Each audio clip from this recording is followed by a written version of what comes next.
Hello students, आज हम करेंगे डायरेक्टरेट ऑफ एजुकेशन की वर्कशीट नंबर 103 जिसका सब्जेक्ट है इंग्लिश और आज डेट है 7 नवंबर 2020। ये वर्कशीट क्लास सेकंड के बच्चों के लिए है। तो चलिए स्टार्ट करते हैं हम आज की वर्कशीट। बच्चों, वर्कशीट में आपको यहाँ पर अपना नेम लिखना है। यहाँ पर आपकी क्लास ऑलरेडी लिखी हुई है तो आपको अपना सेक्शन लिखना है और यहाँ पर लिखना है आपको अपने टीचर का नेम। हमारी जो आज की वर्कशीट है उसका टॉपिक है यूनिट 5 जू मैनर्स। ओके, सो ये पोएम आपकी बुक मैरीगोल्ड में दी हुई है। इस पोएम को हम ऑलरेडी पढ़ चुके हैं। अगर आप इसे दोबारा पढ़ना चाहते हैं तो मैं उस वीडियो का लिंक आपको इसके डिस्क्रिप्शन बॉक्स में दे दूँगी, आप वहाँ से उसको पढ़ सकते हैं। ए Good morning children, I am sure you have enjoyed the poem Zoo Manners। तो बच्चों, हम आशा करते हैं कि आपने Zoo Manners पोएम को बहुत एंजॉय किया होगा। Now read these sentences and put right to the correct statement and wrong to the incorrect one. Okay, तो यहाँ पर नीचे आपको कुछ स्टेटमेंट दी हुई हैं और पोएम को आप ऑलरेडी पढ़ चुके हैं। तो ये जो स्टेटमेंट्स हैं ये उस पोएम से ही रिलेटेड हैं, तो आपको इनको पढ़ना है और उसके बाद बताना है कि इसमें से कौन सी सही है और कौन सी गलत है। सेंटेंस है वो है a camel is proud of his hump. Camel को अपनी हम्प पर प्राउड होता है। तो क्या ये करेक्ट है या फिर इनकरेक्ट है? ये करेक्ट है। आपने देखा होगा कि कैमल की बैक पर एक हम्प होती है जिसे हिंदी में कूबड़ कहा जाता है।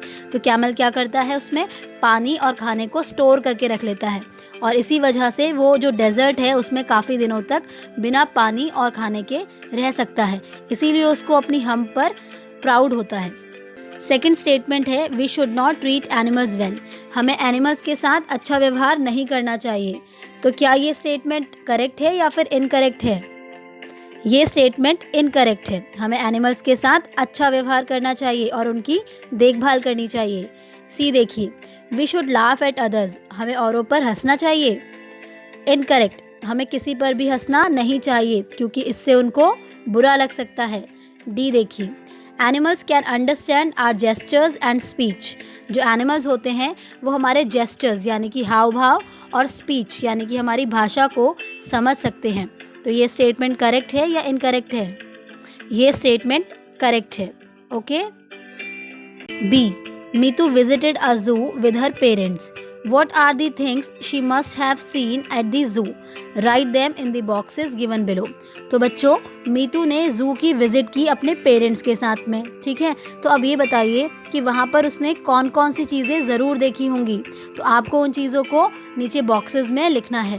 तो जैसे कि उसने वहाँ पर देखे होंगे एनिमल्स, है ना, और क्या देखा होगा? Birds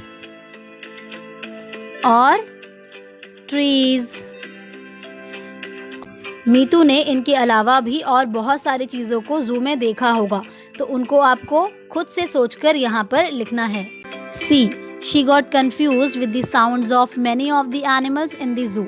can you help her in identifying and matching the names of the animals with their sounds. तो बच्चों, जब मीतू जू में गई तो वहाँ जाकर वो कंफ्यूज हो गई एनिमल की साउंड्स को लेकर। क्या आप उसकी हेल्प करोगे उनकी साउंड्स को पहचानने में और मैचिंग करने में? तो आपको नीचे 2 कॉलम्स दिए गए हैं। फर्स्ट कॉलम में है नेम ऑफ द एनिमल और सेकंड कॉलम में है साउंड ऑफ द एनिमल। तो आपको क्या करना है, आपको एनिमल्स को उनकी करेक्ट साउंड के साथ में मैच करना है। तो आइए सबसे पहले हम इन एनिमल्स की साउंड्स को सुनते हैं।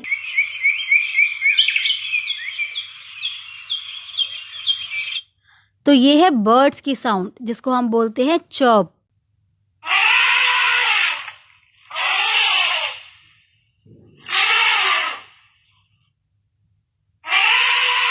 ये है एलिफेंट की साउंड जिसको हम बोलते हैं ट्रम्पेट।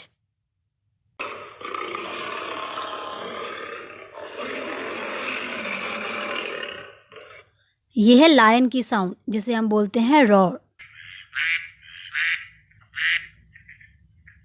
ये है डक्स की साउंड जिसको हम बोलते हैं क्वैक। ये है मंकी की साउंड जिसको हम बोलते हैं चैटर।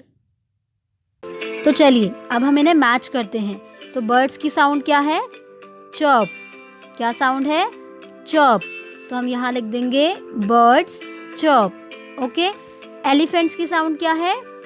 ट्रम्पेट। क्या साउंड है? ट्रम्पेट। तो हम यहाँ लिख देंगे एलिफेंट्स ट्रम्पेट। ओके, ऐसे ही लायंस की साउंड क्या है? रॉर। क्या है? रॉर। तो आप यहाँ लिख देंगे लायंस रॉर। ओके, डक्स की साउंड क्या है? क्वैक। क्या है? क्वैक। तो आप यहाँ लिख देंगे डक्स क्वैक। ऐसे ही मंकीज की साउंड क्या है? चैटर। क्या है? चैटर। तो आप यहाँ लिख देंगे मंकीज चैटर। ओके।